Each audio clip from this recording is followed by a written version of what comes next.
কক্সবাজার ঘুরতে গেলে বেশিরভাগ মানুষেরই প্রথম পছন্দ সি ভিউ রুম। কেউ বা চান একটু বাজেট ফ্রেন্ডলি স্টে, আবার কেউ বা চান প্রাকৃতিক পরিবেশে নিরিবিলিতে থাকতে। আজ আমরা দেখাবো একটা বাজেট ফ্রেন্ডলি হোটেল যেখানে top notch service, swimming pool আর কমপ্লিমেন্টারি ব্রেকফাস্ট সবই ছিল সত্যি প্রশংসনীয়। চলুন শুরু করি আজকের ভ্রমণের আদ্যপান্ত।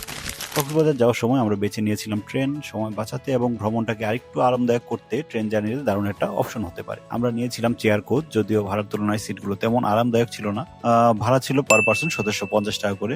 যাত্রাপথে রেল ক্রসিং আর চট্টগ্রাম স্টেশন ছাড়া কোথাও 1 মিনিটের জন্য থামেনি। মনোরম দৃশ্য দেখতে দেখতে কখন যে পৌঁছে গেছি কক্সবাজার বুঝতেই পারিনি। স্টেশন থেকে নামতেই চোখে পড়লো নতুন কক্সবাজার রেলওয়ে স্টেশন, বিশাল আধুনিক আর একদম ঝিনুকের আদলে বানানো। আমার ধারণা আপনারা অনেকে ইতিমধ্যে এই স্টেশনটা দেখে ফেলেছেন। রেল স্টেশন থেকে অটোরিকশা নিয়ে আমরা হোটেলে চলে আসলাম। সাজানো গোছানো lobby room. Check in time ছিল সকাল 11টায়, তাই আমরা একটু অপেক্ষা করছিলাম। ওয়েলকাম ড্রিঙ্কস হিসেবে দেয়া ছিল পেঁপে আর তরমুজের জুস। আই থিঙ্ক অনেকেই গেস করে ফেলেছেন আমরা কোন হোটেলে উঠেছি। আমাদের রুমটা ছিল 6 ফ্লোরের এক্সিকিউটিভ রুম। এছাড়া ওনাদের কাছে আরো কয়েক টাইপের এবং প্রাইসের রুম আছে।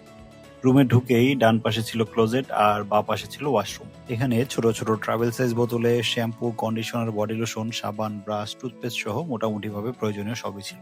রুমটা বড় ছিল, সাজানো গোছানো, ওয়েল ফার্নিশড। আমরা রুমটা ঘুরে ঘুরে দেখছিলাম। কর্নার রুম হওয়ায় ব্যালকনিটা বেশ বড় ছিল। আমরা 50% ডিসকাউন্ট দেখে রুম বুক করেছিলাম। পার ডে 5,000 টাকা করে।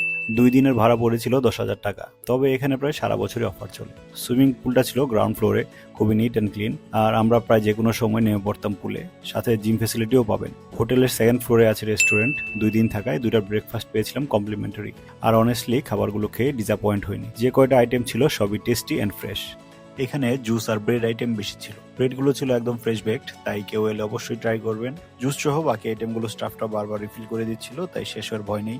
আজকের জন্য এতটুকুই। পরের ভিডিওতে থাকবে বাকি অংশগুলো।